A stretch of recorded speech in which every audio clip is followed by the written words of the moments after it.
we really want to create a dialogue today. And when the Milken Family Foundation was started many years ago, we had many objectives. One of them was really to identify individuals and empower them. And when the Milken Institute Foundation was founded almost 25 years ago, our name was longer, the Milken Institute for Job and Capital Formation, really focused on the fact that we needed to create jobs and opportunities for people in a democratic society. Later it was shortened to the Milken Institute, but that still remains our mission. The Center for Financial Markets in Washington, much the same as our decision last week for the Milken Institute School of Public Health at GW. Is focused on Washington, D.C., because that is where the decisions are made.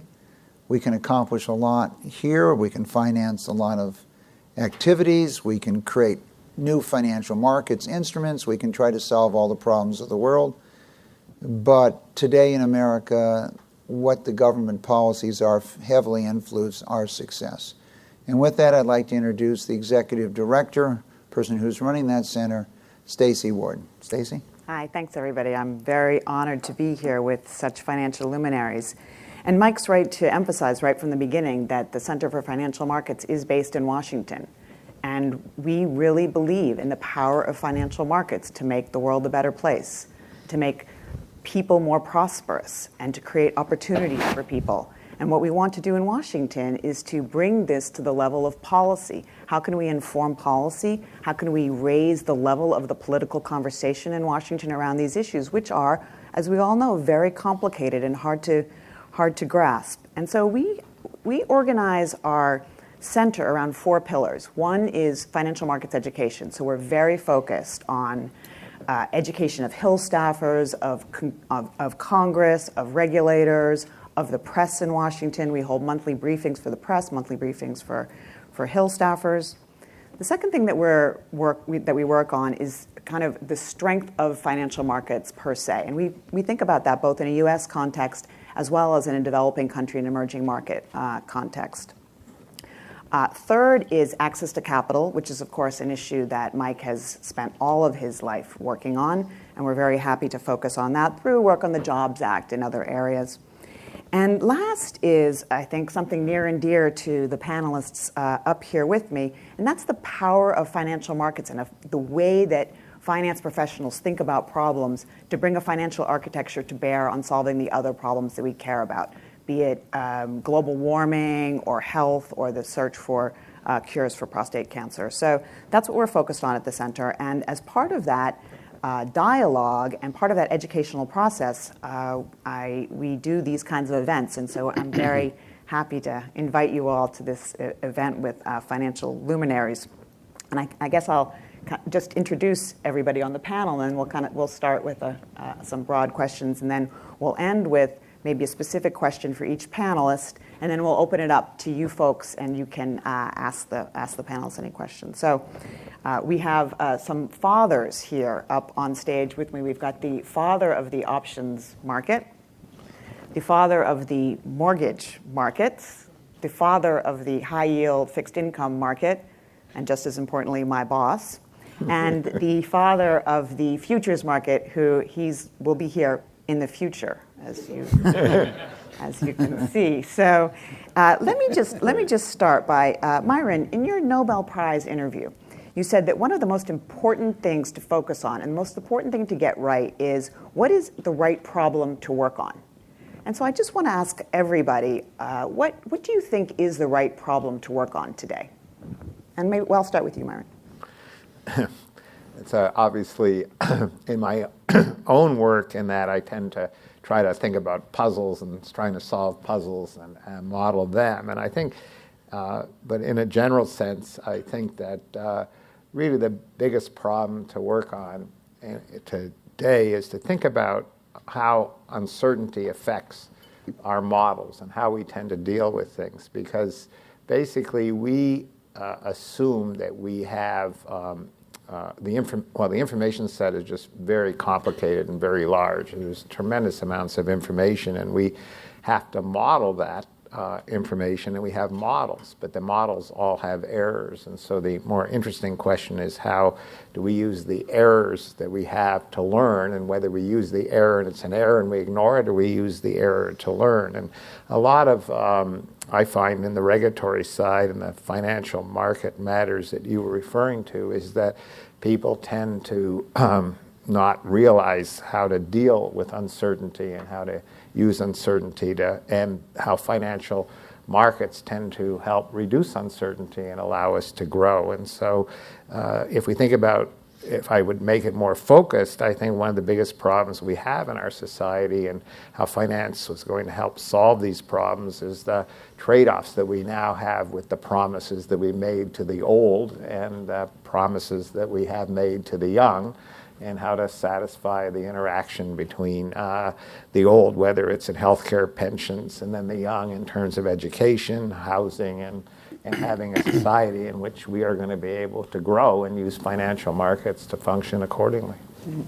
Mike, getting you to narrow down to just one or two problems is going to be, I think, an exercise in futility, but why don't you talk about some of the things that you think are the most important to work on? I think, Stacy, my view would be that there are very few surprises. You might not have timing right, but there's really very few surprises in life. And I think most people are working on symptoms, not the problems. And so I think if we can identify the problems, then we could try to figure out how to solve the issues. So obviously a symptom today would be the fact that the median net worth of Americans is so low. That more than 30% of adults in America have a net worth under $10,000.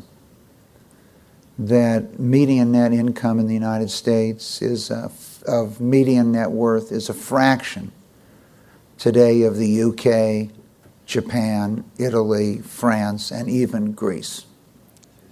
And so in a democracy, a symptom is that we have a poor middle class today in America. And we could discuss why that's occurred. Much of that has occurred because they've lost their net worth in housing, or they bought a house too large that just drained their liquidity and their funds at the time. Or that they spent their second mortgage money on a vacation, not an investment, whatever it might be. But I think that symptom I take back ultimately to education. So if I go over the little formula I scribbled down in 65 that I've introduced over the years to each of our panelists hundreds of times, and I think about it, you start with human capital, the largest asset, and you say to yourself, okay, what can we do to increase the value of human capital? This being measured in hundreds of trillions dwarfs all other asset categories. So there's three ways. There's education and the challenges of our education system and the relative demise of the K-12 system. Second is immigration. Can we continue to find a way to bring people of talent, opportunity, and promise to the United States? And third is, can we increase the length and the quality of a person's life and control those costs? So the second is social capital. The United States in many ways still is a leader in social capital. And many of the people around the world still want to come to the United States if they could come in. And laws, rule of law, private property rights, and other things are part of that. From that standpoint. The third is real assets. How do you finance real assets? Whether it's a house or a factory or a company. But I really go back to education, and whether it's education of our political leaders today, education of the general population, as they decide what are the decisions they're going to make. It's my feeling that the liquidity of the market today would finance most of these issues, and the government could step away. But I think many of our government leaders are just scared. They don't know enough to know they could step away. And as a result, I don't believe they're needed in multifamily housing. I don't believe they're needed in commercial real estate today, etc. But what will give them the confidence that they could step away when their knowledge of financial markets is relatively low, and their confidence in financial markets is relatively low? And so I see really the solution is the public acceptance, government acceptance. I don't believe that we can't find the solution to many of these issues, whether it's energy, environment, water, you name it. The question is, will governments allow us to implement these strategies? And we'll drill down a little bit more into that, actually. But Lou, let me ask you, besides human capital, social capital, and real assets, is there anything else that you think we should be focused on as some of the major problems of the day? Well, in the process of rebuilding the capital market, Dodd-Frank rewrote all the rules, and we're now in the process of, or said we should rewrite all the rules, and we're now in the process of rewriting the rules for the entire capital market, much of which is consumer-related, such as housing or asset backs or whatever. And one of the questions that we don't seem to want to ask is what kind of a process do we really want? What do we want to come out of this? We want less government, but we want to give the consumer everything he wants now, not later. And it's absolutely impossible. You cannot get the government out of the housing market, as an example, if you're not willing to say no to the consumer at some point. The only person who can give the consumer everything he wants, the size of the house he wants, with the highest loan to value, and the ability to refinance out the house the minute it has equity, is the government. No one else can afford to do that. So we refuse to have this fundamental conversation. What is the role of personal responsibility? And what are we willing to give the consumer? And is there a line we're prepared to draw? If we don't answer that question, I don't know how to redraw the rules for the capital market. And we just seem to want to dodge that very painful question. Yeah. Stacey, let me, if I could, just for 1 second. We have a slide on, we could call it the decline of personal responsibility. And if we look at this, I think the point that Lou is making, let's start with housing. When Lou really gave birth to the modern mortgage markets and financing markets, it was 20% down or more, and the average mortgage overall was, 60% of value, Lou? Yes. So today, if you have to put down 5%, you're complaining at FHA. In fact, you wonder why the government hasn't loaned you money for the down payment. Also, health, the real issue of obesity in America is only 20 years old. This was really never an issue.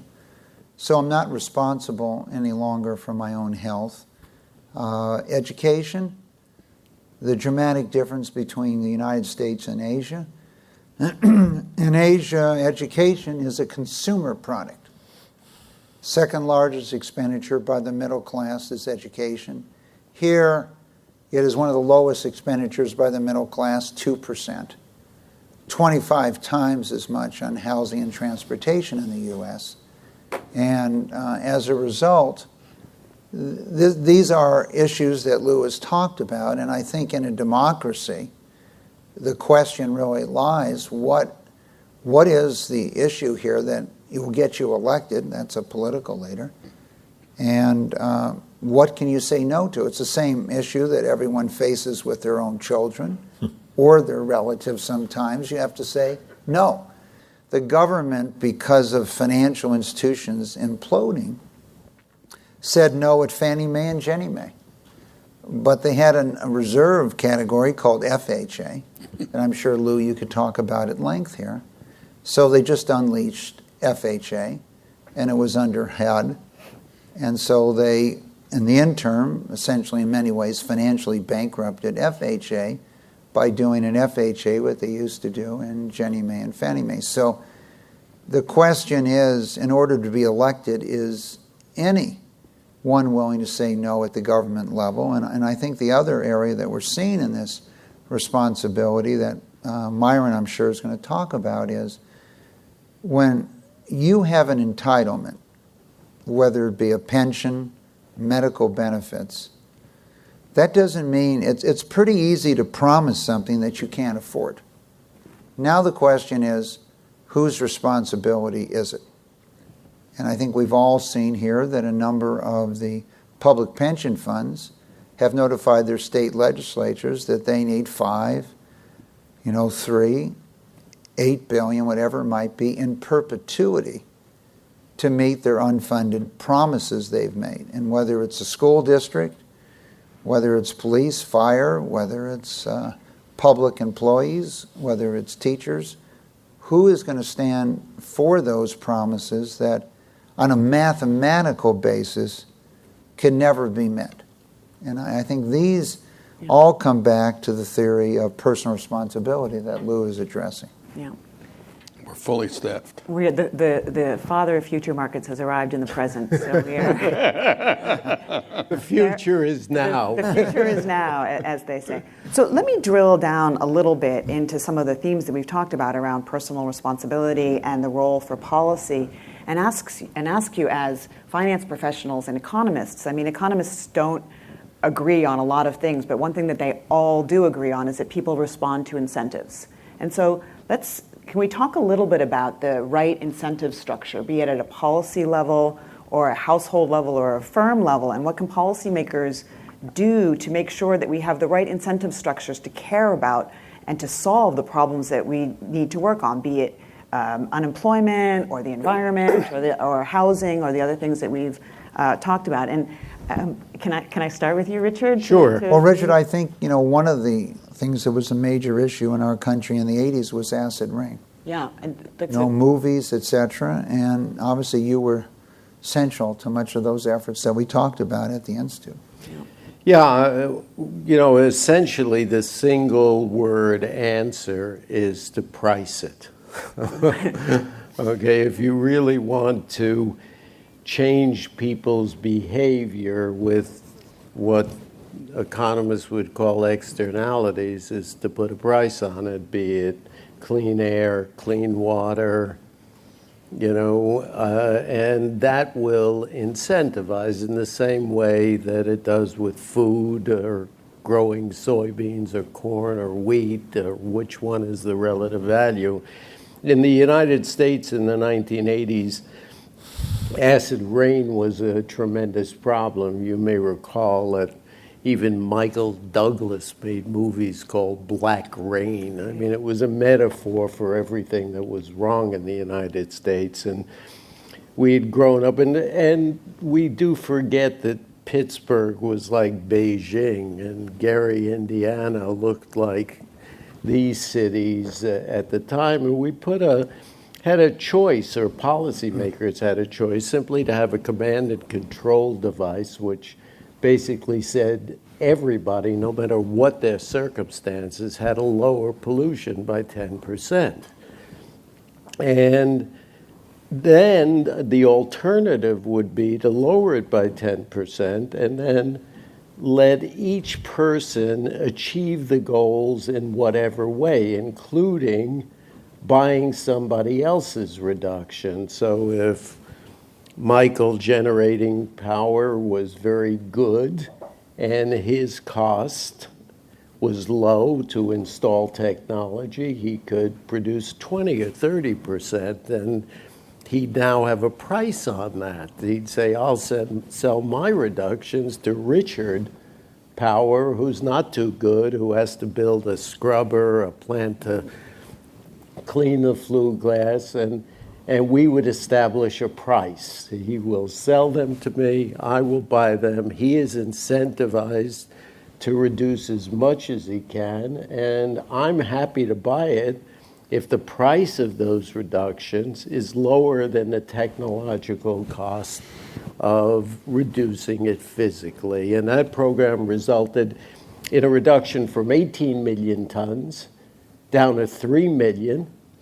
It produces annually a reduction in medical costs associated with lung disease of $123 billion a year. That's amazing. And it saves 30 to 40,000 lives a year. Just to give you an idea, if we extrapolate to China today, to a city like Beijing, they have a potential drag, given that they produce 27 million, 50% more than the United States at its heart, same geography, 4.5 times the population.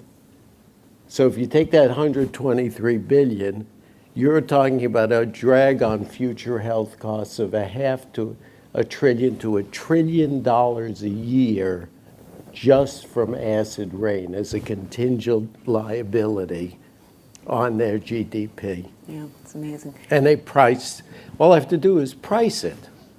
And you've just written a very interesting book called Good Derivatives. And let me just ask you as a follow-up question, how many problems do you think this kind of approach is amenable to? I think every case in which there is an externality, water, medicine, education, price these, and you will get the most efficient outcome, more than any prescription. Give you an idea of the relevance of it. The EPA today, or at that time, had roughly 17,000 employees. And the acid rain division had about, Brian McLean, who ran the acid rain program, said, well, there were 150, there were only 20 out of the 17,000 that addressed acid rain. 20 people to reduce the biggest problem that we had at the time in the environment. It's not exactly a job creator for the bureaucracy. And so one of the challenges, Richard, obviously, is when you quantify it or price it, some people don't like the price. So we've had a recent discussion on homes built in hurricane or flood areas.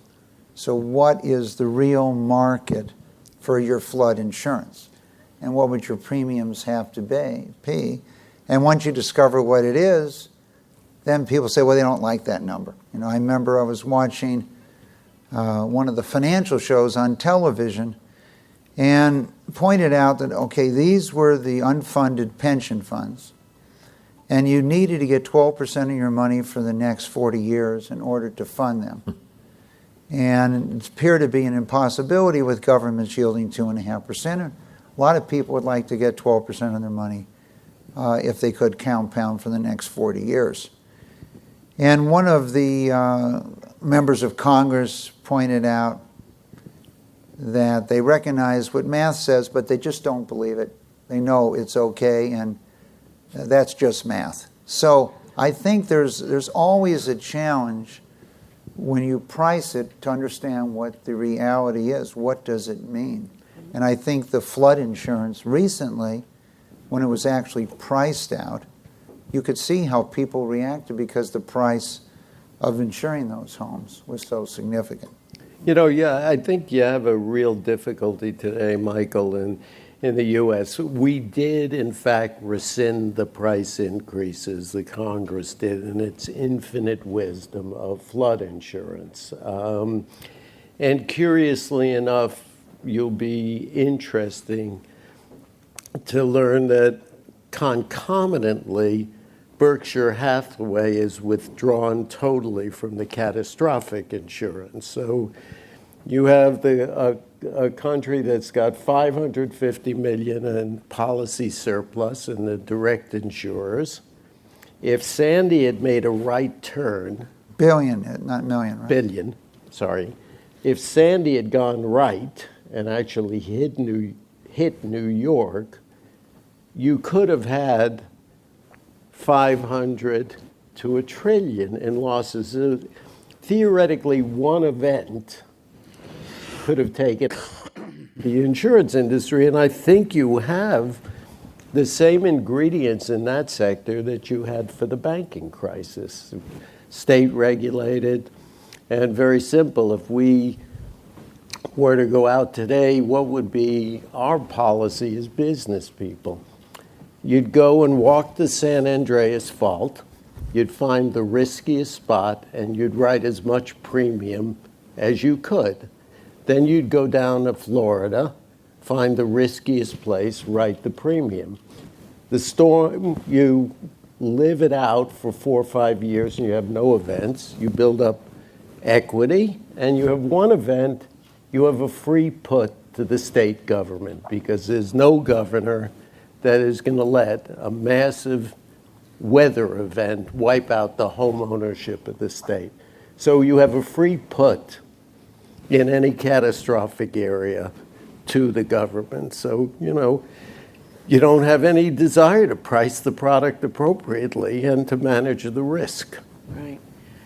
Myron, if I'm not mistaken, I believe you've had something to do with the correct pricing of risk in the past. And so do you want to elaborate a little bit on this, or how you think about it? Well, I think that Richard's right. I mean, the idea that we do encourage people to build homes against the walls of forests, or we ask people to build homes on the Mississippi rivers, which are floods, etc.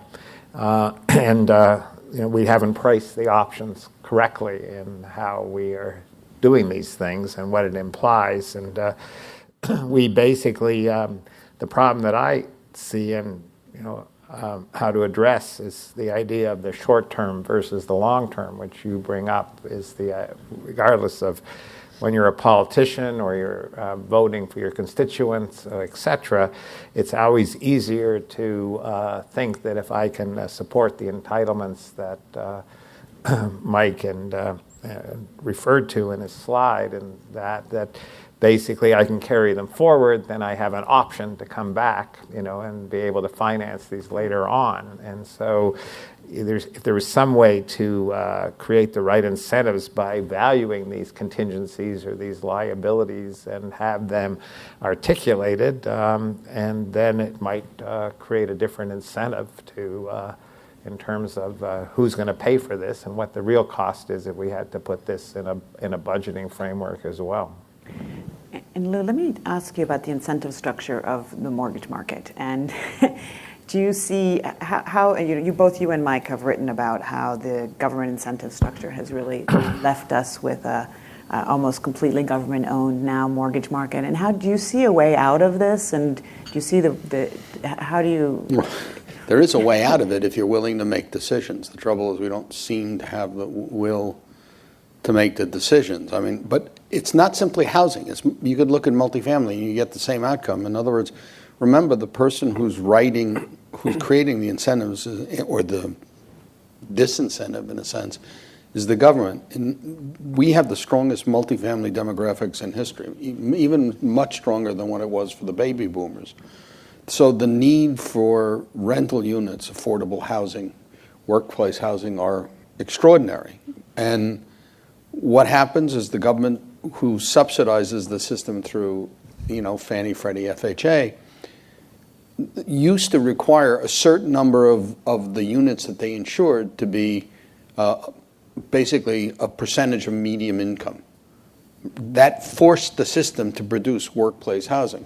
So we have the biggest demographic need in our history, and they move it from a percentage to full medium, and now there is none. So all of a sudden, no one has to produce workplace housing unless they really want to, and it's a lot less fun to produce workplace housing than it is to produce big units on Park Avenue. So in the last HUD report, they show that we're 6 million units shy of affordable units in the workplace housing. Well, that's not surprising if you want to direct the system to produce the wrong things. So that habit of misdirecting the economic incentives, goes well beyond housing. In housing, we can rebuild the system, but we're not going to be able to. We will not. I would tell you that somebody asked me Johnson Creapo. Johnson Creapo is a refinement of the bill that went before it, Corker Warner, and it does make changes that are important. Under Creapo, we could actually do a TBA market as an example, but practically, neither of these bills will work. Because when you try and say, if the purpose is to get the government out of housing or have less government, the answer is it won't mathematically work correctly if you give the consumer everything he wants. It just can't be done. The numbers don't add up. Yeah, the numbers don't add up. Once you put in the real cost of trying to transfer the risk away from the government, the private sector won't pay, will not buy those risks at the prices that we're willing to accept. So we can spin the wheels, and it goes right back to this issue of deciding what the incentives are for, and are we going to price them right? Stacey, I just want to make a point, if I could, following up on Lou's here. I think it's very important we understand the opportunity at this point in time, this opportunity in March of 2014. The enormous accumulation of wealth, much of it due to the technology explosion, much of it in the hands of people that are 20, 30, and 40 today, who have different views of society and could never use the wealth that they've created at a very young age, leads to an explosion of philanthropy, an explosion of new models of combination of philanthropy and for-profit investing in things that has the potential to take on some of the cost that Lou has aligned if that philanthropy is focused on that area. So whether that philanthropy be focused on the environment, whether it be focused on education, medical research, prevention, wellness, water, whatever the issue is, there are substantial funds available today in philanthropy if effectively used on one side of the coin. The second opportunity of today that I think the planets are, quote, aligned, is the unbelievable liquidity of financial markets. It's just hard, as I look at many of the people who are with us today, to think about triple C's yielding between 5.5% and 6%.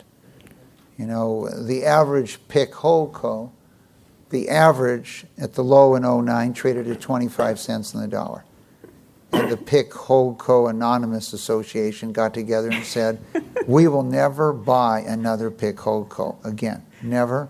We've learned our lesson. Well, in 2013, more PIC Holdcos rated triple C were issued than in any one year in history. So that has been forgotten. Please tell my favorite covenant.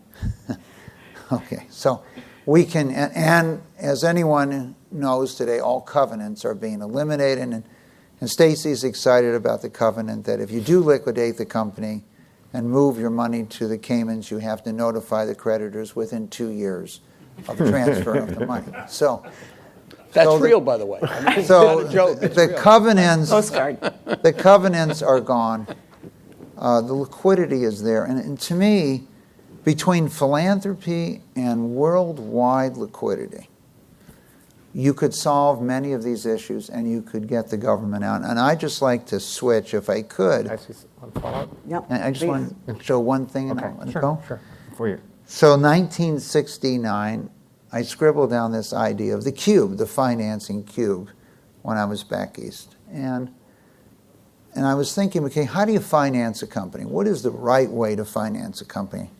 Eventually wrote my thesis on this, Myron. Okay. So first the company, you had a wrote a company, thesis. and then you had the industry, and we had data. This was, all computerized with mathematical data, and so we could support our theories. Then what was going on in financial markets? And we all know the best time to finance is when you don't need money. And when you do need money, it's the worst time to finance. And then what's going on in the economy, and that's kind of what you study in an academic setting. But in reality, those things are important, but not the most important. And so the most important was to get to the fifth order and understanding, okay, what is regulation? And as Bill McGowan used to tell me, AT&T introduced a new regulation every day in Washington that would put MCI out of business, which is why in the early years, 50% of all the employees of MCI were lawyers. But what is regulation? Regulation is society. And so the most important factor really is what does society think? And right now, society, as we know it, doesn't think highly of anyone in the financial service industry at this time, because it's ultimately society that's going to make the laws and the regulations from that standpoint. And that takes me back again to education. If the median net worth of Americans was similar to Australia or Switzerland, we'd have a different situation today. But it's not. And therefore, whatever we try to do, even though this is the best time to do it, we are challenged by lack of education of both the populace and our government leaders in finance.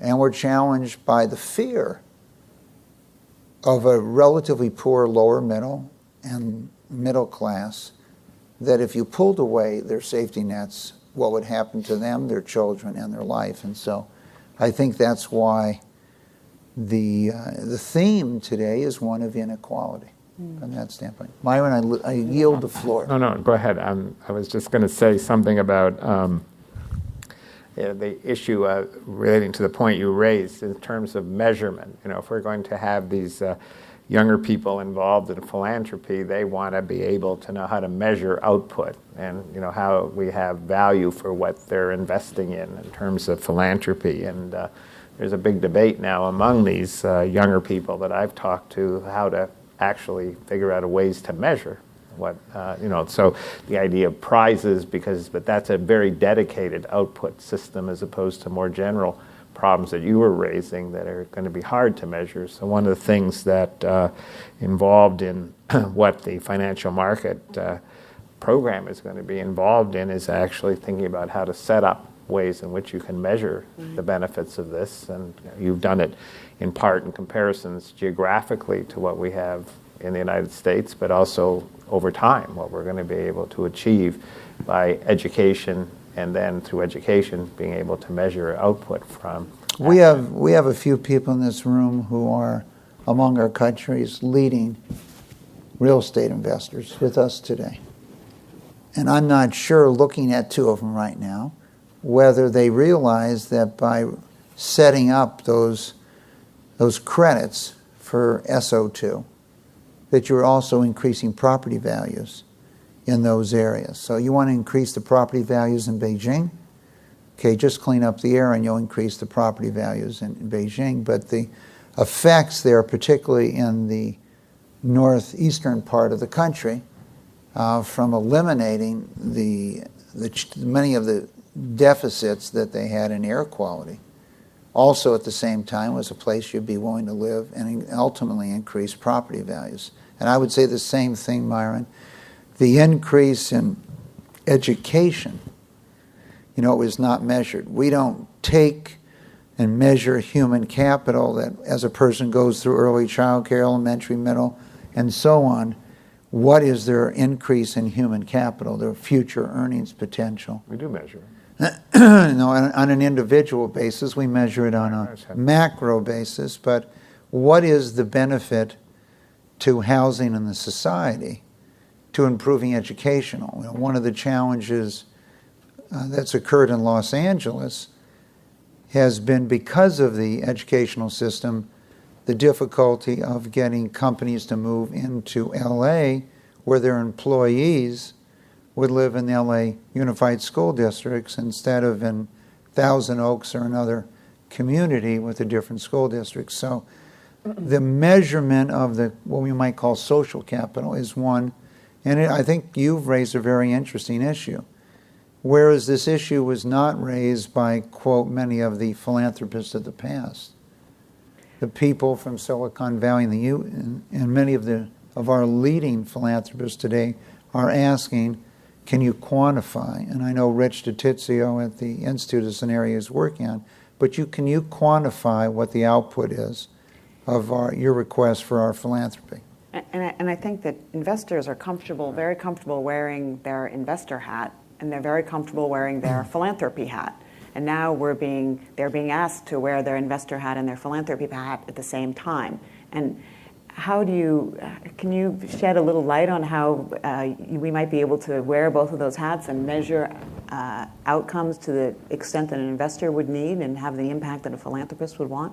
Yeah, one observation before, and that is if you were able to, and if I do have a map somewhere, but if you were to put up a map and talk about the lack of respect for finance, it is inversely proportional to the distance from Washington, D.C. So the further you go away, the more you have a reliance. So that respect is, China has 7 pilot programs in carbon trading. California is leading the nation in markets and prices and finance to solve social problems.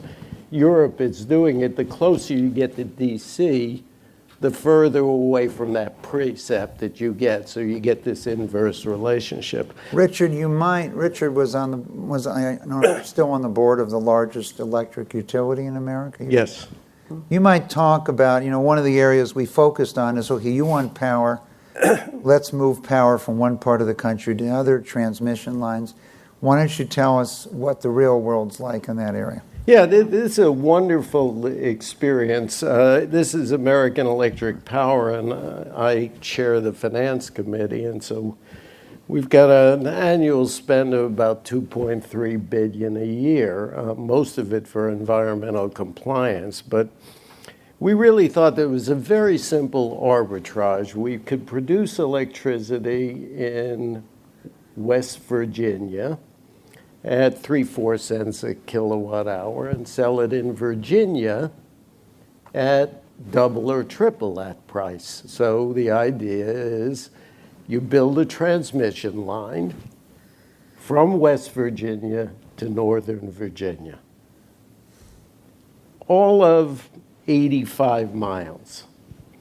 It took 17 years to do, 16 years of permitting, and 11 months to build the transmission. So right now you can produce power in Arkansas at 3 cents, and you could sell it in Dallas for 18 cents. But you can't, unlike natural gas, it's not allowed to flow freely between states. So 17 years to build 80 million. When we had our business in China, the Chinese, during the crisis, bought gas from Turkmenistan and the Turkic republics. They built 2,900 kilometers of distribution from the source in the Turkic republics to the entire network, CNPC, in China, and they did it in about 22 months, as opposed to 17 years at AEP for 90 miles of transmission. Right, that's amazing. One of the reasons perhaps that So that's why we're so focused on regulation in society, right? Absolutely. Why the people are not understanding the recovery that has taken place, and the fact that the financial services sector does not get credit for the good things that it does do in the financial intermediation process, which are critical, of course, to any recovery, is that this has been largely, up until very recently, and still a jobless recovery. And so when you think about policies going forward, I'm always struck by this, that technology is disintermediating the workforce from the production process in so many areas. And it's not just assembly line workers now, it's New York Stock Exchange traders and biology PhDs, and at the same time, companies are complaining that they can't get the qualified workforce that they need. How can we think about what are the right policies, be they education policies or immigration policies, to create a more robust, job-intensive recovery going forward? I'm going to set the stage for the others. I think the president on re-election night announced that he still believes in America, that if you're willing to work hard, there's an opportunity for all of you. And I think, Stacy, that was true in the 1950s, 60s, and 70s. As we look at the dramatic change in jobs, just as a basis for your question, 65% of the jobs today require a skill, 85% require a skill plus semi-skill. So, yes, there was a period of time where if you just wanted to work hard, most of the jobs required just a willingness to work. Today, they require a skill. And so some of the studies show that the U.S. is going to have, 73 million jobs that it can't match up against a required worker. And the CEO of Siemens has pointed out that the number one growth area for Siemens is the United States. The CEO of Siemens US challenge is to find qualified workers in the United States. So it probably requires, and once again, back to education, a change in our educational system, a focus on trade and skills trading, the idea that only 30% of the population is going to get a diploma as we think of, and the other 70%, similar to other countries like Germany, is going to get one of those skills so they can have a rewarding career. I mean, I think it's a fundamental issue, but ultimately, if we don't create jobs, it has a dramatic effect on the government. The other area, I would say, just to launch the topic, would be unemployment insurance and other government fallbacks that have been created for people at the lower end of the economic spectrum today. You actually get hurt as you make more money and get a job. So you take away your early child care benefits, you take away food stamps, and so there's a disincentive today that's been built into the system that we need to deal with, where instead of it being either black or white, it's gray. So as you make more money, I don't take away 6 times what you're getting in benefits when you get paid more. And so there are structural challenges to a system. I defer to other members of the panel on this one. Does anybody else want to comment? Yeah, I want to get yelled at, so Okay. I'm going to ask a very touchy question. In the financial services sector, the Great Recession changed the economics of many, many markets. So as an example, we are able to build mortgage servicing operations in towns in North Carolina and South Carolina, Alabama, at amazing, and these are smart, skilled people, right? And they love it. We could rename the town. It's the major occupation in the town, and they work really hard, and the mayor tries. The problem is, many of those jobs are going overseas. And it's an amazingly touchy topic because obviously they go overseas and theoretically it's less economic. But I'll ask the question this way.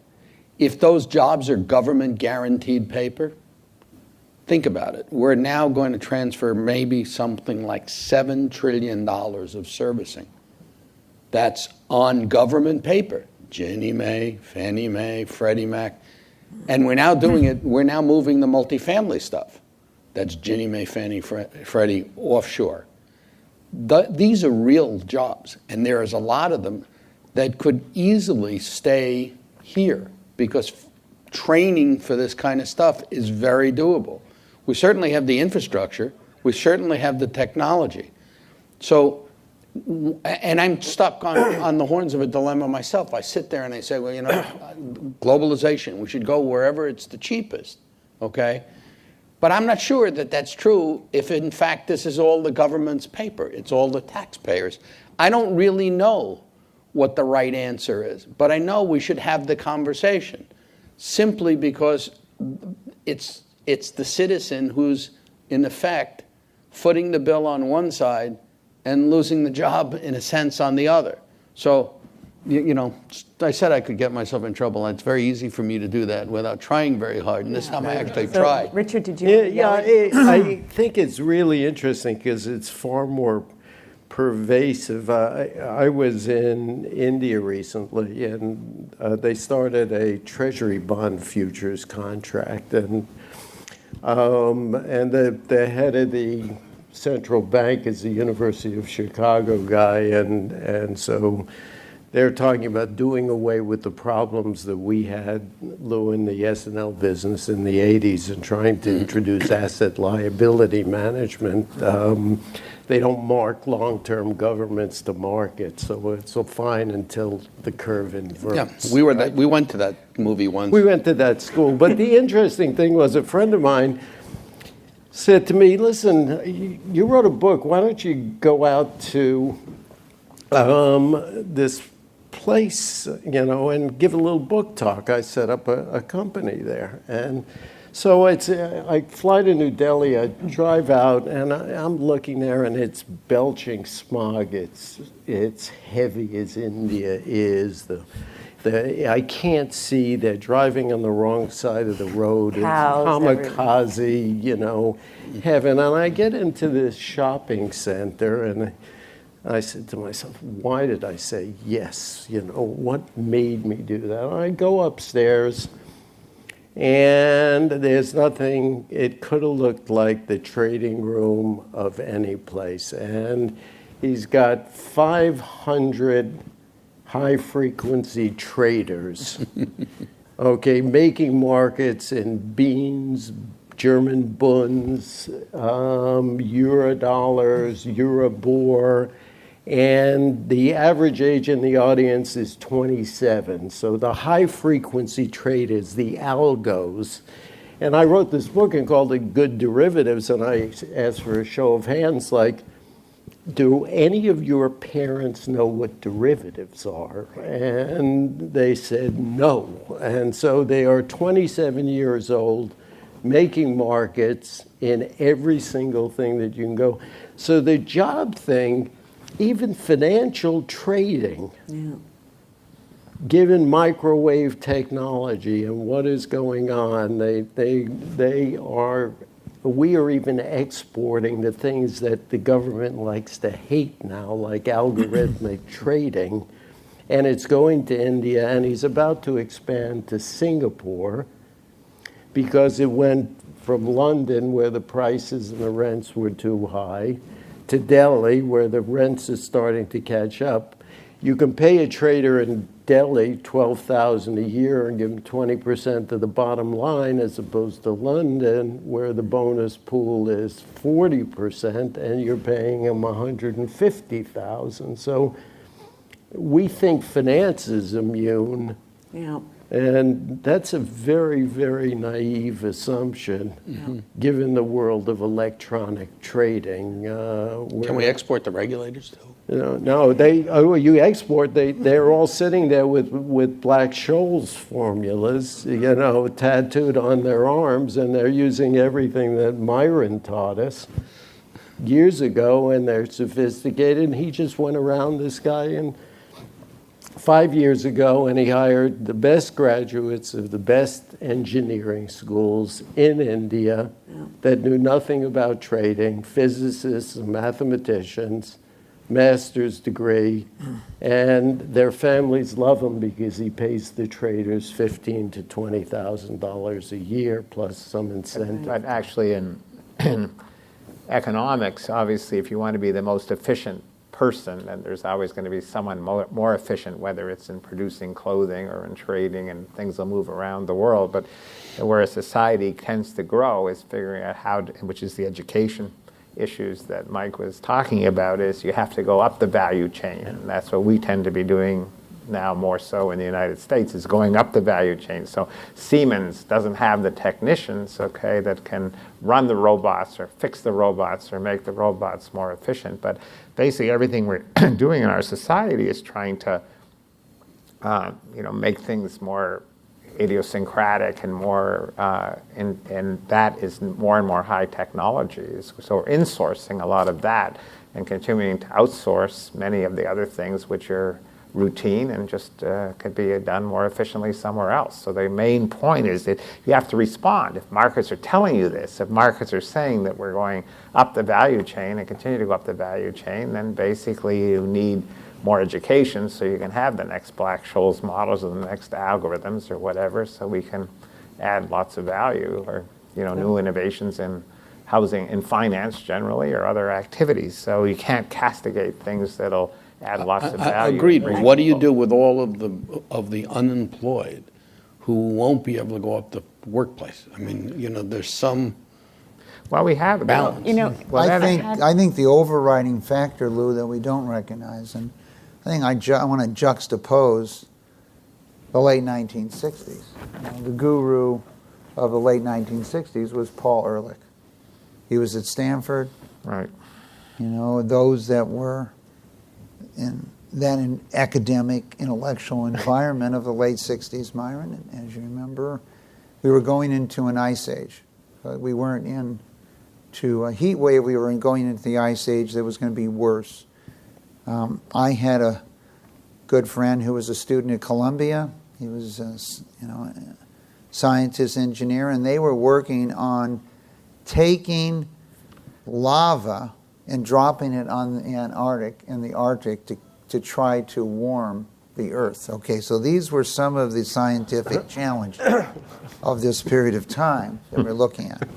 The other thing, he told us many things, but another one was that we had lost the battle to feed the planet, that hundreds and hundreds of millions of people were going to starve. In fact, these are some of the other predictions he made. Life expectancy going to 42 by 1980, England not existing. Bill McMurrow was with us today. I just want you to know that he had predicted that England was not going to exist by the year 2000. And that was due to all the fish dying in the ocean, and you could not live within 50 miles of an ocean. So this was your kind of leading guru. I think one of the huge challenges we need to recognize is in agriculture. So you've gone from one person feeding one to one person feeding two. In the U.S., one person feeds 340. Now you want to take 1 billion or 2 billion people right now and make them unemployed, just modernize their farms in China, Vietnam, and all other countries in the world, and you're going to have a real challenge here as to what you're going to do. Yeah. And so I think we need to realize that technology, this is why large companies don't really ever create jobs. Small companies create jobs because large companies with low-cost capital replace human beings with technology. I think, Myron, there's another factor that you've suggested here, and I want to go to using modern technology and crowdsourcing. Today, we are increasingly finding, whether it's for medical research or other things, that you never know by challenging the web who's going to respond with a solution to your problem. So therefore, theoretically, you could substantially reduce your employees by constantly testing the web and letting people around the world work for you, some with pay, some not with pay, by solving your issues and your solutions. You don't need necessarily to have them internally. And as we saw on the stopping oil spills, you had people running tattoo parlors. They came up with better solutions than the major oil companies. Or in the case of healthcare, we find a number of hedge fund and other computer scientists have had better ideas in trying to create algorithms to how to treat patients or whether they're going to be in the hospital. So this trend is going to continue, and it is a challenge for any democratic society or any society on how to create those jobs that you've spoken about. We will move down more and more into the service sector, and the question, as you raised right at the introduction, was whether we are the incentives are incorrect, and we're paying so many people not to get educated correctly, paying people not to get into the labor force and work. Let me bring up another facet of this. I had the privilege to have a dinner with Bill Gates on the Hill last week, and they asked him this question about outsourcing, and he said, listen, we can keep everybody in the country, that's not the problem, but you have to follow the engineering talent. You need the engineering talent, and you go and you build a factory, and all of the concomitant services and lesser skilled jobs that come with it, where you can find your engineers. And he laid it right back at their feet in terms of immigration policies in the United States. And I was hoping that you could comment a little bit about how you see immigration reform and the need for thinking about in this area for job creation. Well, Yeah. I just wanted one digression on the agricultural thing because it brings up a point, Mike, you and I have discussed. And one of the severe constraints on that kind of model will be the fact that there's only 3 continents that are along water, and that's the North America, South America, and Europe. Essentially, the Middle East is short, Africa is short, China's short, India's short, and there is no substitute for that. And that's going to be, I think, a very important defining characteristic. And pricing that becomes important because with water, the way you resolve differences essentially is war, right? And I suspect if we could get down to it, we would realize that Tibet is not about religion, it's about water. And Well, let me challenge that, Richard. Okay, Okay, please. Let's take a look at those slides once again here. And if we look back at how the water is used, if we look here at Latin America, Africa, and so on, you see that a much larger percentage of water is being used for agriculture, and I might suggest inefficient agriculture at this time. Vertical farming today, in its most successful vehicles, where you're farming essentially vertically in pots and using different energy sources, has found ways to use only 10% of the water. So technology, I think, is a potential in water. And if you look at the percentage of water used in agriculture in, quote, these developing markets versus the percentage of water that's used in North America or Europe, I might argue, as their agriculture becomes more efficient use in modern, they're going to have less use of water in agriculture, 1. 2, fresh water is equal to salt water plus energy. So therefore, new ways of desalination of water, converting water. The planet is not short on water. Okay, and those ideas in 60s and 70s, of going to get glaciers and towing them to the Middle East and things like that we saw. But I think the question is, there are technological solutions for this problem. And yes, the water table between Pakistan, India, and China in a normal environment would ultimately lead to war when they don't have water for their population. But technology is a potential solution to that. I would agree, Mike, and I think the point that I'm really driving at, and I think we're driving the same, what you need to do is put a price on it to unleash the technology and create value for those people that turn salt water plus energy into fresh water. But there's one other thing that gets lost in the mix, and that is we already price it, but in a very inefficient way. We don't call it water trading, we call it grain trading. So every time you grow a bushel of corn and export it, you're exporting 150 gallons of water. Every time Tyson cuts up that chicken for a pound, it exports 500 gallons of water. And every time McDonald's or you have a pound steak that goes someplace, you export 1,800 gallons. So you just don't trade it in an efficient way and you don't price it. So you get surrogate ways to trade. But I'm optimistic as you are that if you priced it, we go and you go in and we don't realize every time you flush a toilet, it's 4.5, 5 gallons. Okay, so you throw a piece of napkin in it or something like that, boom, it's 5 gallons. That's 28% of the annual household consumption is flushing. You could have dual flush toilets that could save 50% of that. You have recreational showers in Arizona and New Mexico, and that's another 20%. You need 5 to 8 hours. All you really need in the United States for hygiene and hydration is 30 gallons.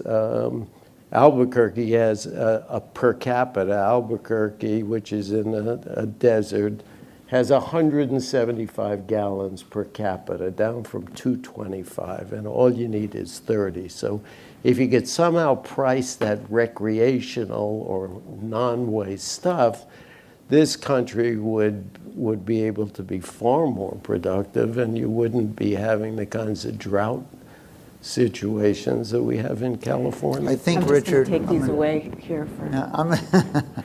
I think, Richard, just to generalize today, one, we analyzed that, say, a pack of cigarettes costs $14 to society, from secondhand smoke, all the other type of issues. So you've underpriced theoretically, and I think the same thing on a gallon of oil.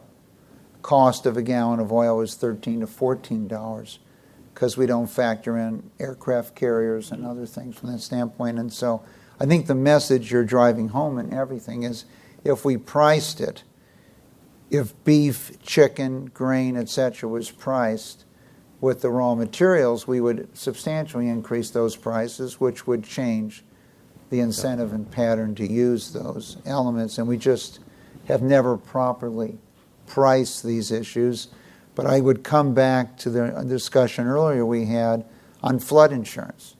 When you've properly priced it, let's just take a simple one, a gallon of oil. If we put in the Defense Department budget for oil and protecting the Persian Gulf, which we estimate the U.S.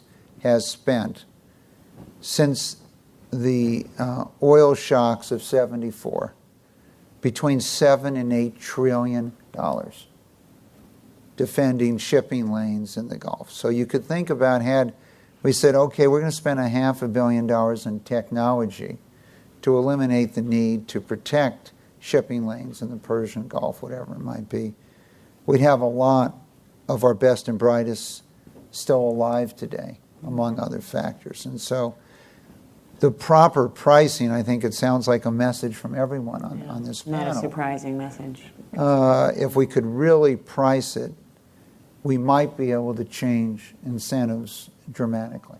So I want to open it up to questions. But Myron, did you have any concluding thoughts that you wanted to say about this before I open it up to?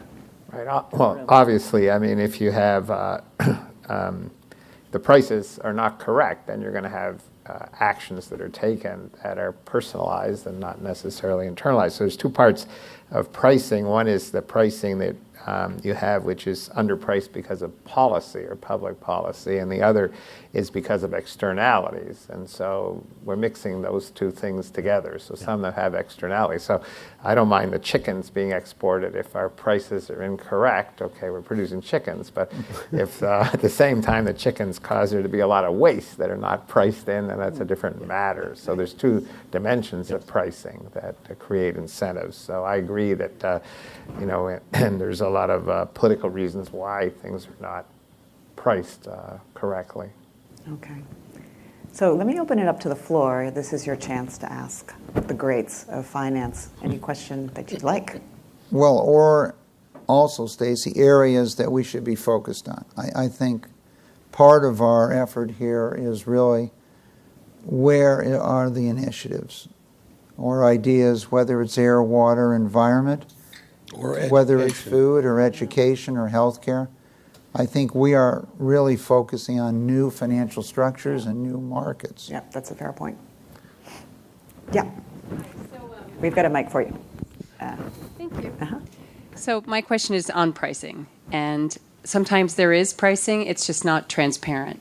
For example, I recently moved to Santa Monica, and I noticed the $500,000 price difference between a house in Mar Vista and a house in Santa Monica, which is the present value of educating 3 children in a private school if you live in Mar Vista. So there is a price for education that's of a higher quality. It's just not transparent to the average person. And what are things that could be done or ways to look at different financial environments to try to make existing pricing more transparent? Well, first, 3 children at $75,000 a year for a number of years sounds like a present value unless you have a very high discount rate of well above $500,000. So it sounds like the house in Santa Monica is a good investment at that spread. As I said earlier in thing, we do not have a system in our society, whether it's in the debts of the government or how people view prices, and I think Richard brought that up as well, and Lou as well, is that basically our accounting system or the way we measure things, don't give you the right measures. And so in some sense, the way we've accounted for things in the past is to try to do things so that you can compare things, comparative things, but that gives you a model which is sort of one shoe fits all model. Really what we need is to have a system where you can actually have the data to be able to understand questions as you're asking them and today. So with the internet and other types of technology that we're developing, then the data is going to be available so that you, and the models that can be developed then can give you the information you need, and there's going to be people who are going to use that data to sell services that are going to price things more efficiently, including government debts or California healthcare debts and California pension debts, and that's going to become more readily available through the internet and the ability to take data and put models to it and be able to analyze the efficacy or the quality of the information, the models that were put as comparative models. Can I add something? Absolutely. Certainly part of the financial crisis was the lack of transparency, right? And you would think if there was a place we learned, we should have learned from the Great Recession. I'll tell you how little we have learned. One of the problems with creating the common platform, the Fannie Freddie common platform, is trying to get them to agree on something simple, like the investor base obviously wants total disclosure. They want to know the data that Fannie and Freddie are getting that are in their securities, although the security is theoretically, in the conservatorship, it is guaranteed. The agencies have refused. As an example, a simple thing, like let us know what the frequency of default is, and what is your definition of default? Well, by the way, Fannie and Freddie have completely different definitions, which they don't really tell you. And what's the process? In other words, it's the most obvious thing you think you could conceivably want, especially if we're going to talk about a less government structure. Well, how are we going to price the risk if we're going to put less government, more capital in front of the Treasury guarantee, if you won't tell us the most obvious things you want to know to price the risk, right? The system just, for some reason, resists. The RMBS market is still broken because we can't put everybody in a room and get them to write simple definitions. We can't get them to agree what is the definition of a default? What is the definition of a cure? What are the rules that a trustee has to adhere to? Just basic, simple things. We cannot get a consensus. If you can't get the most obvious in the definition of what transparency means, somebody is just going to have to write rules. And the reason most of us wanted the common platform is because it would be like the black hole. If somebody who controlled the common platform wrote a series of rules, even if they weren't perfect, because it was the common platform and theoretically it would set the standard as the agencies used to set the standard, it would make everybody else conform. Because where we are now, we cannot, and it's not simply housing, it's multifamily, it's CMBS, it's ABS, it's across the board. So you're dead right. Transparency would solve and prevent a lot of problems, but we're having a hard time Yeah. producing transparency. And it's not simply the unavailability of the data, it's the willingness to let the data go. And the cousin of that, of course, is regulatory uncertainty. Right. I think there's another important issue that Myron touched on here is we have a number of representatives today, people from LBO firms in the audience, and you ask yourself, what do you pay if you buy a company?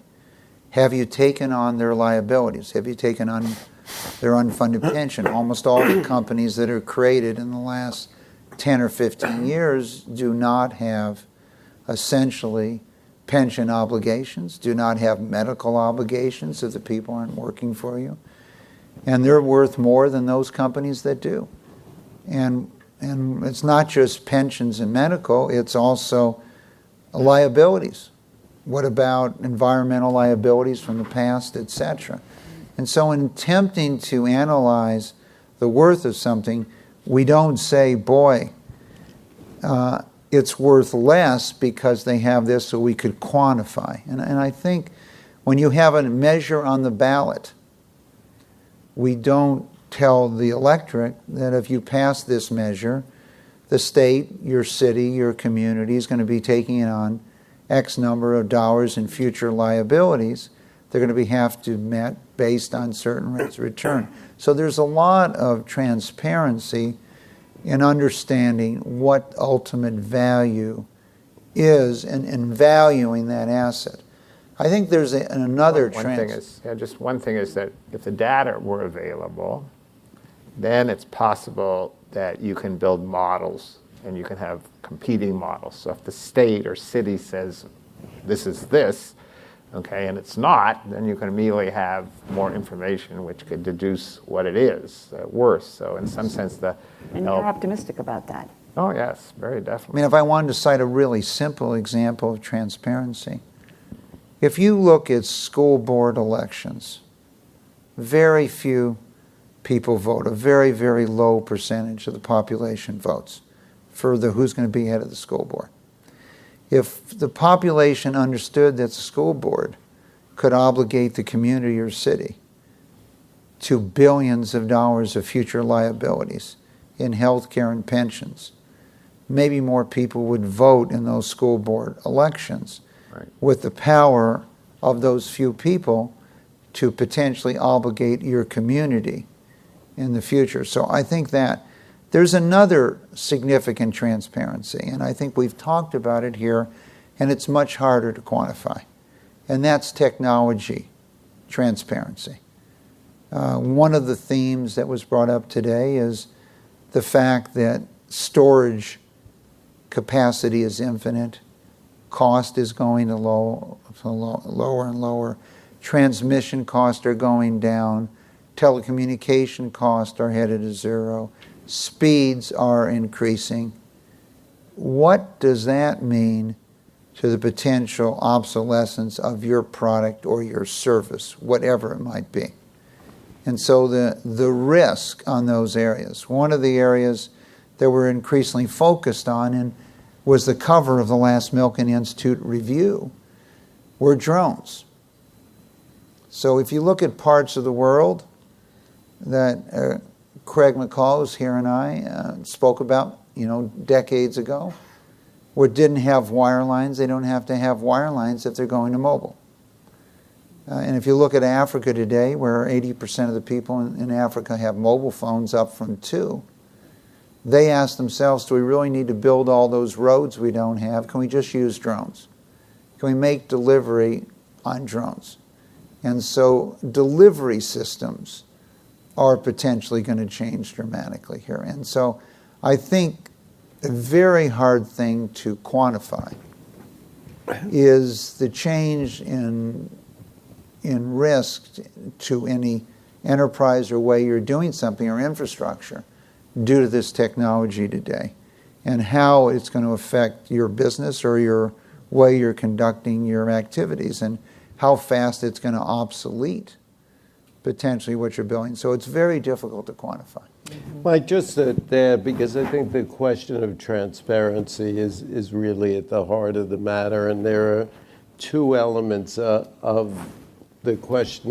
There's that kind of opaqueness which results from no direct value, but you can infer a value from it. That's what most of us in finance have done. So you can take your example of a house differentiation and say, well, I can infer from that data this is the cost of private education.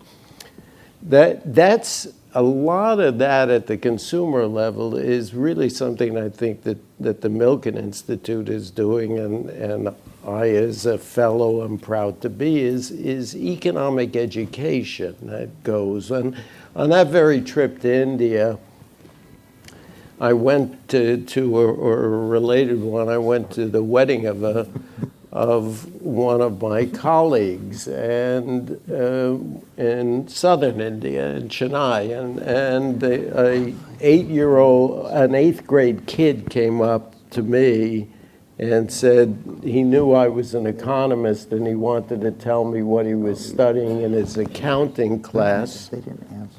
And what he had learned about how credit cards work and access to it. This is a 12-year-old kid that's taking accounting in the 8th grade and whatnot. I think the emphasis of the Institute on economic education to legislators, the simple notion, do they understand inferential value or what their decisions are, to when an 8th grader in India is studying accounting. Well, that's a very good point, and I hope going forward to enlist all of you in this financial markets education process.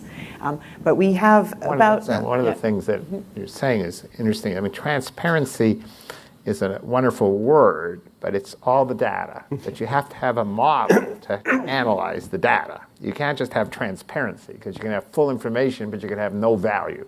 So fundamentally, the educational process is trying to say how to model this, how to educate people, how to model it, and what to do with it. And then Mike's point is crucial, because the model is going to be destroyed. The reason the model is going to be destroyed is because technological innovation and that. You got to be careful to think that your model is intransient. It's going to stay forever, and people reverse engineer the error of your model and try to make money by figuring out how to get rid of that model. Let me actually collect a couple of questions, and then we'll remember them and answer them together. So Shri, you've got a pretty high bar for your to meet in terms of your question. Mike, I'd like to go to the point that you made about drones being used in Africa and who needs roads. You now have that. It seems that one of the points which comes repeatedly from the discussion is if you have something new and novel, it's much easier to do than whether it is acid rain or I go and set up houses in a hurricane area.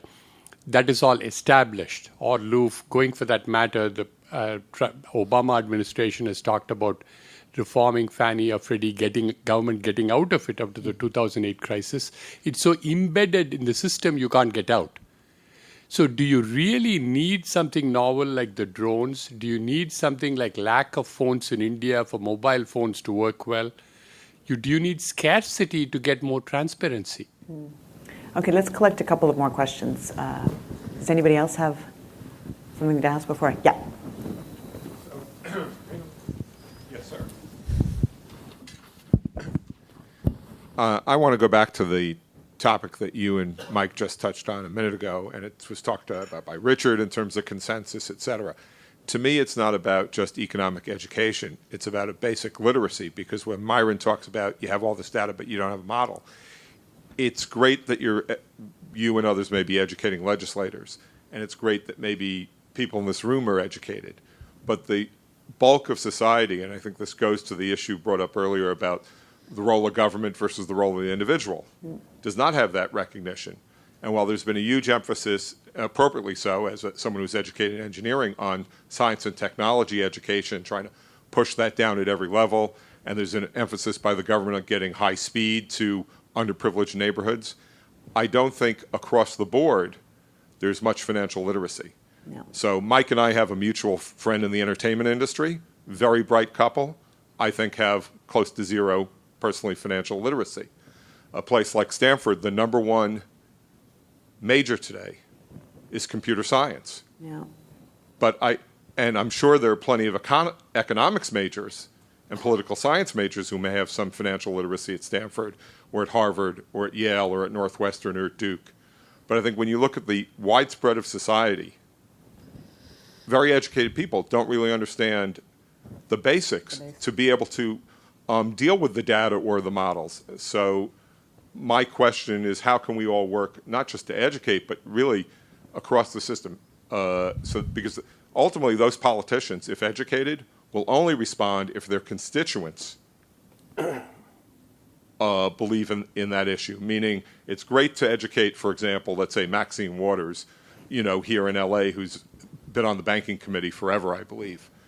But my bet is, unfortunately, most of her constituents believe populist rhetoric and don't understand the impact of some of the things that have been discussed up here. Yeah. So I don't have the answer, but I think that it's an issue not about educating policymakers only. Yeah. It's about, and at every level. Yeah, yeah. I'd like to go to Cherie's scarcity issue. I think it's a really provoking thought. Do you need a paradigm change? So it's so hard to rebuild anyone who in real estate rather than just build. And so indirectly that is your question, a paradigm change. And it struck me, I mentioned it to a couple people, when I came back from Singapore, the largest Singaporean and leading bank, DBS, in Singapore. I was visiting with the CEO, it's now, say, 3 weeks ago. And he asked me, do I know who his number one competitor is? And before I could respond, he told me it's Alibaba. That's his number one competitor. So, and they collected $40 billion in 3 months, and if they got a banking license in China, they might be the largest bank in the world in 2 years. So I think there's the potential using technology for paradigm changes. And I think it's a very thought-provoking idea. But I would say not just scarcity, a need. In Mexico, one of the most powerful individuals was the telephone repairman. And the scariest people, one of the scariest people in the country. If he was coming out to fix your neighbor's phone, you had to pay him protection money. Because while he was fixing his phone, his hand could just slip and disconnect your phone. And he wasn't coming back for 6 months. So therefore, he was highly paid. On the side, once you went to mobile, you were able to deal with a lot of those issues. And so I think it's something we should follow up on. How can you create a paradigm change? Instead of trying to change something, you create something new. And will people gravitate to what's new? Competition. I do think that young people or young individuals today, particularly in the technology industry, are very focused on water, environment, energy, many of those areas. How can we take their enthusiasm for these subjects and deal with it? As it relates to the question on literacy, it is a challenge. Recent questions asked in America, most of the people in America think U.S. is in South America, not in North America.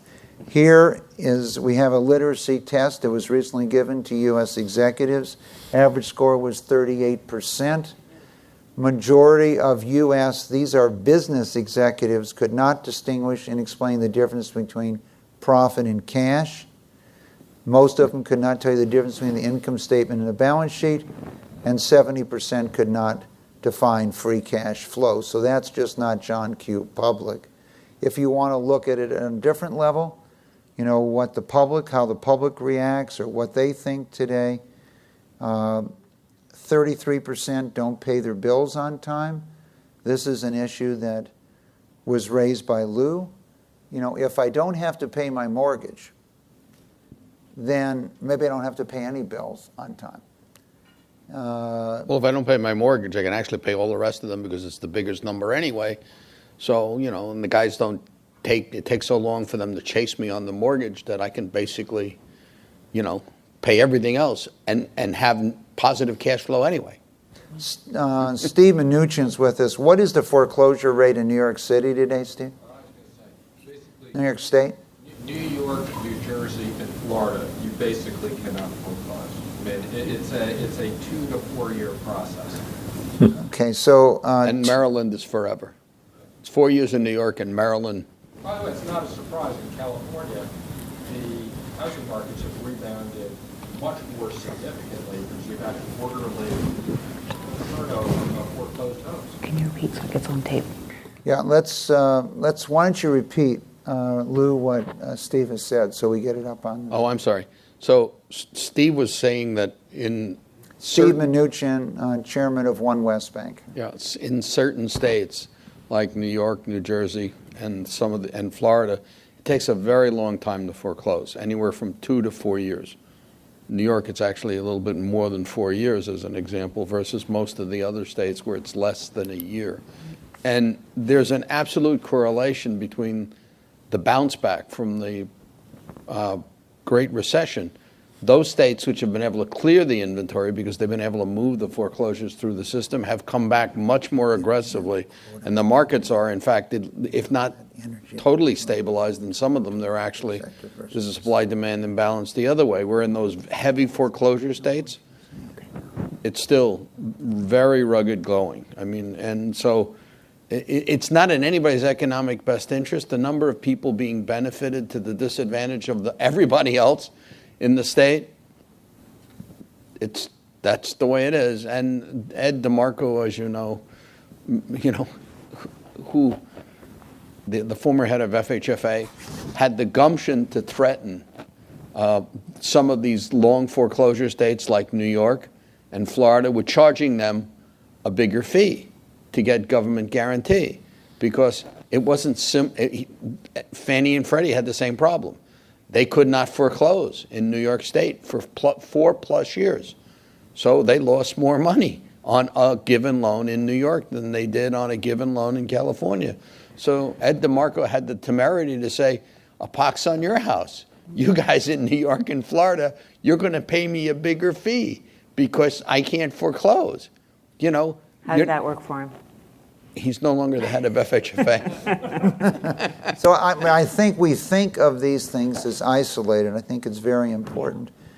The Asian crisis started in Thailand. And you discovered and you made loans in Thailand that you could not actually really foreclose for 7 years. That the equity holder had a right to run the business for 7 years. So as a creditor, yes, they could default, but they ran the company, did whatever they want for 7 years, and it caused laws to be changed, and it shortened it from 7 to 1.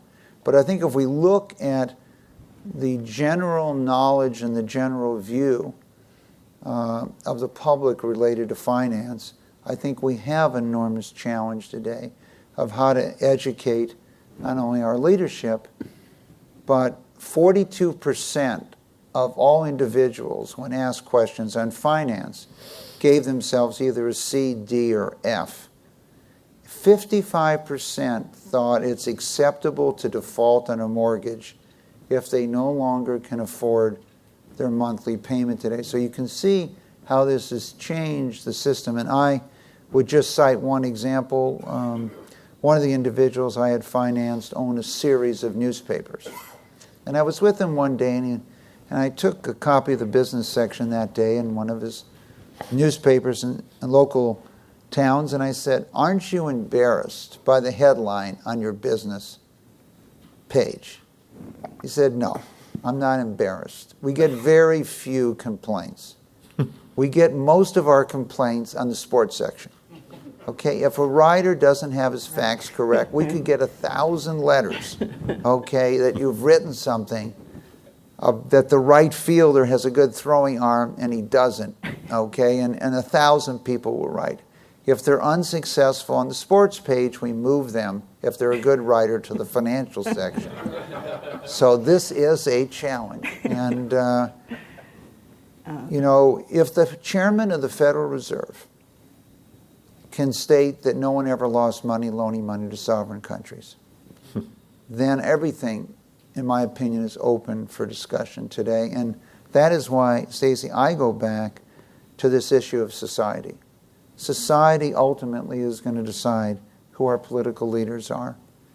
And our political leaders are going to respond to their citizens with regulation. And so I think that is, I am more comfortable that we can find solutions today to many of our challenges and create financial models with Myron and Gary Becker, who couldn't join us together, and Lou and Richard, etc. I think the challenge is, can they be implemented? And I think we talked about earlier about flood insurance. If the number comes up transparent and says, oh, it's too high, we're not going to pay that, what the market is telling you. We need something else. That's the challenge, I believe, today. So to wrap up, you're all such unbelievable financial innovators, and I wanted to see if we could just end by you speaking to us as entrepreneurs from a personal point of view. What did it, Myron, the Black-Scholes paper was rejected, I think, for 3 years by referee journals before you finally got it published. What did it, and Mike, you've told numerous war stories to me, and we were discussing this morning about how long it took to get kind of the mortgage markets going. If you could just speak to us about what did it mean to keep the eye on the prize? What was most helpful to you? What helped you persevere? And how did you actually not just do chalkboard economics, to your point, but actually create the infrastructure of the markets that you created? Well, I think that you have to obviously be persistent in trying to achieve your goal, and and that if we go along and we take trials and we fail at the trials and we still are persistent in our goals, then we move forward to try to make sure that others understand what it is we're trying to do, and that's how you how you do it. But it's the combination of have an objective which you believe in and you understand and why it's important, and then sticking to the objective, but realizing that the path along the way to that objective is not going to be easy, because if it were, it would probably already be done. So one of the reasons why the Milken Institute has persisted for all these years in trying to solve that equation and calibrate the equation, and now moving into the financial side of the equation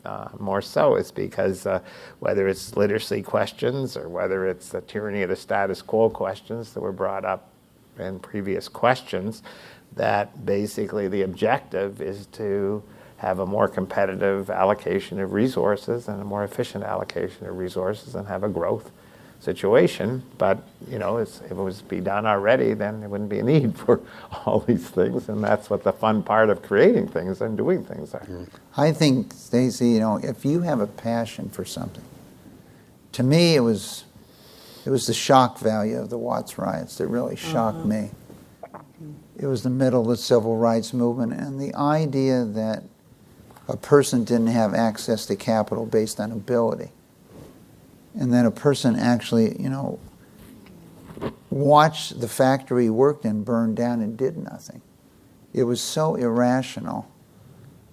And the fact that LA was on fire didn't make any sense to me. That it really shocked me that we had to make capital available to people based on ability, not who their parents were, their religion, or where they went to school.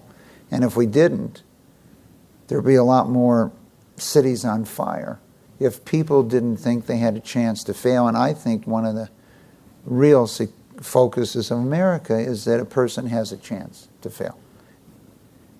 And I would say, as Myron did, it's not easy. It is not easy, and I still have a few arrows in my back, from the process. When they tell you that what you're doing is destroying rather than building, It is challenging, but I think passion and a belief, you constantly recalibrate, is your thinking correct? But if you have a passion and a belief, it's going to carry you through no matter what occurred.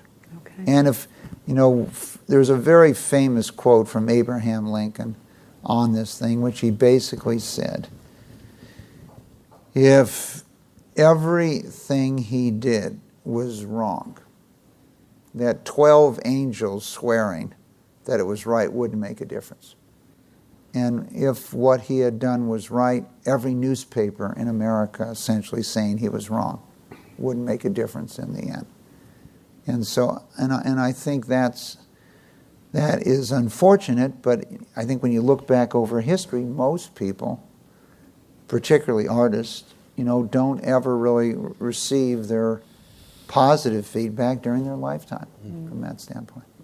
And I remember Lou, to turn over to Lou, just to have an insurance company being able to buy and sell a bond Really? might have taken 5 years in the accounting to do that. Really? Yeah, everybody forgets that really what I started out to solve was this issue whether we would have enough money to finance housing. The baby boomer generation and the balance sheet of the specialized thrift industry didn't balance. So we had to figure out how to fund housing, just the demographic need for housing and shelter. And the solution was pretty simple. In retrospect, it was don't use the balance sheet, just finance the assets themselves. But that was a heretical idea at the time. It actually took 7 years to pass the enabling legislation. I know many people now wish it would have taken 27 years or forever to pass the enabling legislation. But one observation, I learned a lot about rules. And, there's always been rules. There were rules about what made a good loan. There were rules about what made good legislation. When we were going through that process, I remember being told by the senators and congressmen who helped me in the White House at that time, and they kept saying, make sure that the language is clear, because the rule will live long after you're gone, and make sure that somebody's not, in effect, reading a rule you didn't write with an intention you didn't occur, and in fact, make sure the report language further clarifies the rule. That stood forever and always as a rule of passing federal legislation. We keep throwing rules out. That's our problem. Dodd-Frank did not write a rule. It said to somebody else, you regulators, please go write the rules to recapitalize, to recreate the capital market. That's a crazy idea. Because what you did is you empowered a regulator to interpret what Congress really meant. And many of those regulations are themselves not clear.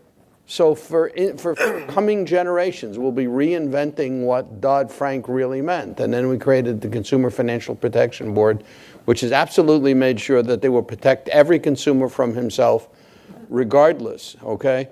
So one of the problems... This is about you now, remember. One of the problems we consistently have is lately, this didn't seem... I've been doing this 40-some-odd years, 46 years.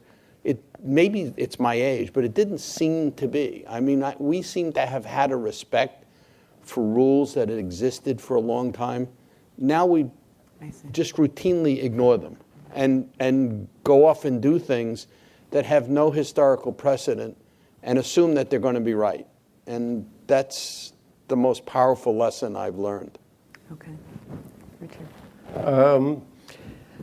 It's hard to speak after Myron and We have Michael and Lou, but a couple of things, and I think everybody really hit this, and just it's passion. I think those of us who have been involved, Myron said it all, it's patience, okay? It took me 10 years, Lou, as you know, got thrown out of every bank in New York in 1970 and said interest rates don't fluctuate. It's a stupid idea. Most of the Wall Street firms, too. Yeah, most of the Wall Street firms. You need that. I agree with Lou's point. Dodd-Frank is 2,300 pages. The U.S. Constitution is 6. The bill creating the Fed is 25. Bill I worked on creating the CFTC is 155 pages. Sarbox is 160. Dodd-Frank at 2,300 pages is longer than the Old Testament, the New Testament, and the Quran combined.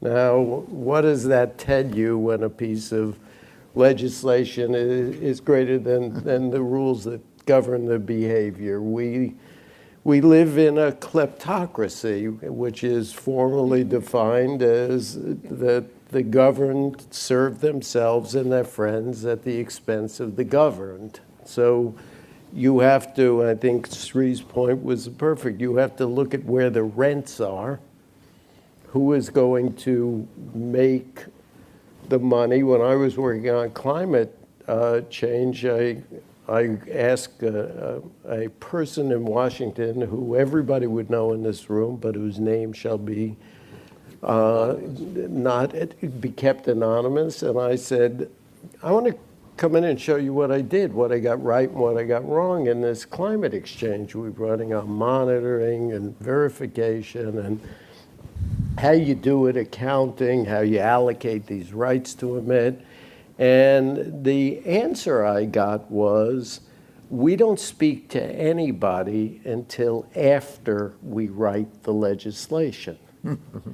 And I walked out and I said to myself, that is the most idiotic thing that I've ever heard. And then about 4 days later, I said, I'm the idiot, screw me, because the way to optimize campaign contributions and economic rent is to write bad legislation initially and then have people come in, and because it's something, you know, I basically operate on all of these cases. These financial crises always end 2 hours before the crisis occurs, and I would like to call that the theory of billable hours, because up to the 2 hours you can credibly charge people and say you will influence the legislation. With 2 hours left, there's not enough billable hours left, so you have to get resolution of conflict. So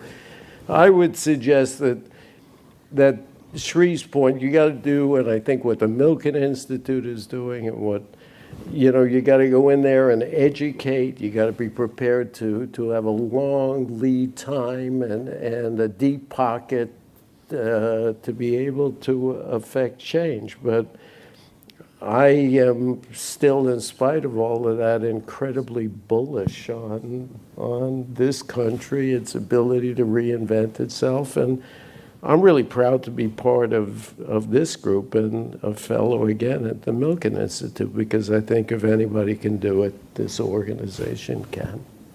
Well, I want to thank you for ending on that cynical view of the political process for us. And it's probably a good time to remind everybody that the Milken Institute itself and the Center for Financial Markets is very much a nonpartisan organization. My remark was nonpartisan. No. I didn't say that was... Just want to get it out there. But I am reminded of an anecdote, Sri, by your question, that Marty Feldstein likes to talk about in India. And he said, you know, in India, electricity and the provision of electricity is considered a fundamental right of the people, and therefore a fundamental responsibility of the government, and therefore needs to be regulated. Whereas cell phones, you know, who cares if people have cell phones? That's a kind of a, you know, kind of a luxury good. And so not regulated and kind of stayed away. And, you know, as a result, almost everybody in India does have a cell phone, and electricity penetration is still not what it could be. So maybe a lesson in there. But gentlemen, I'm so honored to be on a stage with the four of you for the Center for Financial Markets. And I just want to thank you so much for sharing your insights with us. And as we move forward on our agenda at the center, I invite all of you, please, to be a part of that discussion and a part of that agenda setting process. And we hope to do good things in the future going forward. So with that, I think we'll end the session. Thank you. Thanks.